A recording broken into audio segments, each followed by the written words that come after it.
In this Chapter 29 video, we are going to translate phrases and sentences into expressions, equations, and inequalities.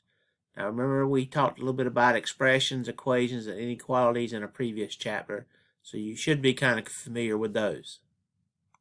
Now let's talk about the objectives for this particular chapter. We're going to define an expression, we're going to define an equation, we're going to define an inequality, we're going to write variables for the unknowns in problems. We're going to determine the necessary operations from contextual clues in a phrase or sentence when we do some word problems. Now, expressions contain numbers, variables, and/or operations. Equations relate expressions equal on another, in other words, set equal to each other. And inequalities use comparison symbols involving greater than or less than, but you also have the greater than or equal to or less than or equal to symbols also. A little bit more in-depth definition for expressions. Expressions are mathematical sentences that contain numbers, variables, and/or operations. When two expressions are set equal, it is called an equation. And when one expression is less than or greater than another, it's called an inequality. So this is your three different definitions that we're talking about up here. In this little table here, you see the difference between an expression, an equation, and an inequality. Here we just have an expression. It has a constant number, subtract a variable term. Here we just have a negative variable. Here we have a negative coefficient, parentheses, x minus 12. So if we're solving this for an equation, we go negative 3 times x, get negative 3x. Negative 3 times negative 12 will give us plus 36. So this really equals negative 3x plus 36. But it's still an expression because it has no equal signs. When you have an equation, you have one expression equal to another expression, such as x equal 8. Well, x is a variable term, 8 is a constant, but they're still set equal to each other, so they are an equation. And this is just a little bit more complicated equation that you might see and that you're going to have to solve later on.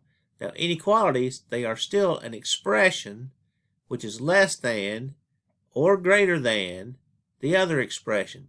So this expression is less than this expression. In this particular case, this variable is less than this constant number.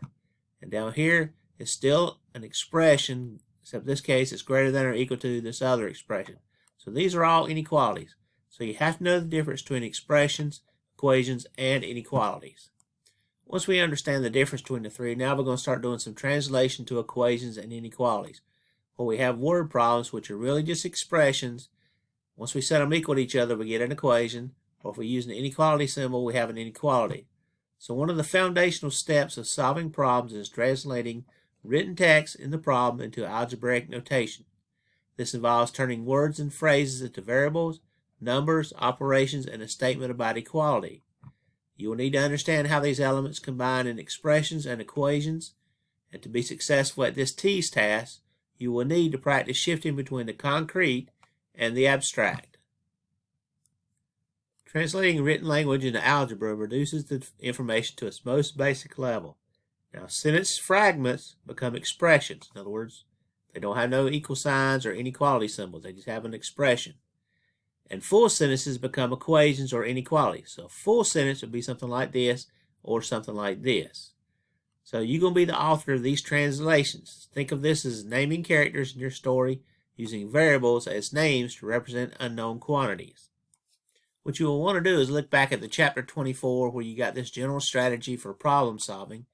You need to understand the problem, translate the words of the problems into an equation or inequality based on which one you're doing, solve the equation or the inequality, and then interpret your answer. This is the same table that you got in a previous chapter, but I've added the inequality symbols over here so that you can understand when it says less than, you're going to use this particular symbol. When it says less than or equal to, you're going to use this symbol. When it has to greater than, you're going to use this symbol. And when it talks about greater than or equal to, you're going to use this particular symbol. None of these other things have changed. So the table, we've only added just this one particular little column here. So when you're reading a word problem, as we said, we need to understand the problem. So Xavier attends a local fair. He spends a total of $25, which includes $5 admission to the fair and 8 rides.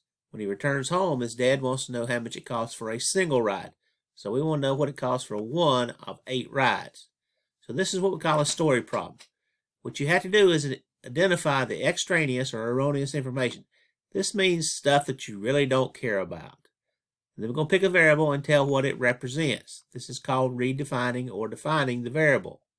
Traditionally, X and Y are used for variables, but it's helpful to use a letter that represents the quantity in the context of the problem. So in this example, they use R is equal to cost of one ride.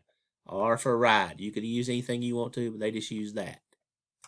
Now in this particular section of the problem, what we do talk about is translate or create our equation or our inequality. Since we know he spends a total of $25, which includes $5 admission to the fair and 8 rides, we're going to set up a problem here. 8 times the cost of one ride will give us the total cost of the 8 rides plus the $5 admission. That's got to equal the 25 that he spent. So it's an equal because, like I said, we've got to do an equal sign. And now we're just going to solve a problem. To get rid of the plus 5, we're going to subtract 5 from both sides. Once we get 8R is equal to 20, we now know to divide by 8. 8 divided by 8 is going to give us R. 20 divided by 8 is going to give us 2.5. So each ride costs $2.50.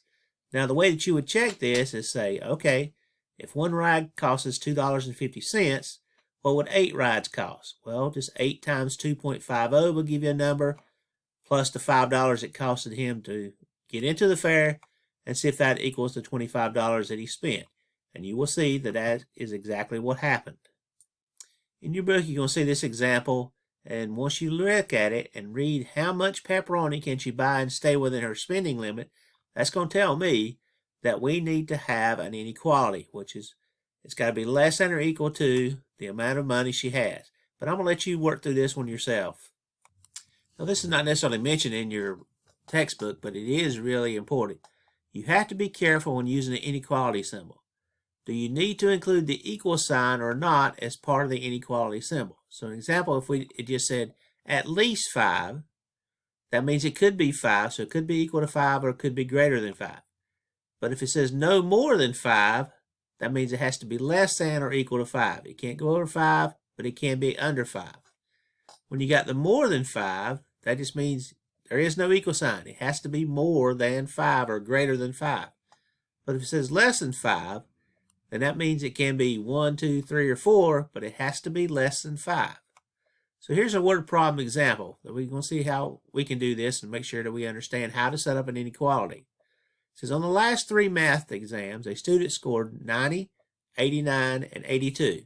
So what score must a student earn on the next exam to have an average above 90?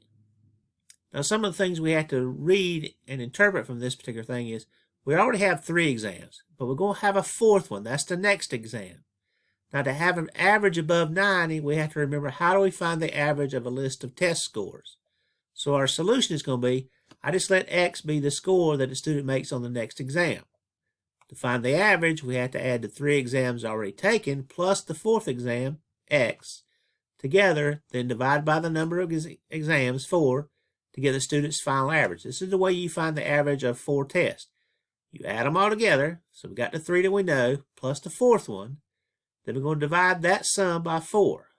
So I added the 3 that I'd had. I got 261 plus X divided by 4.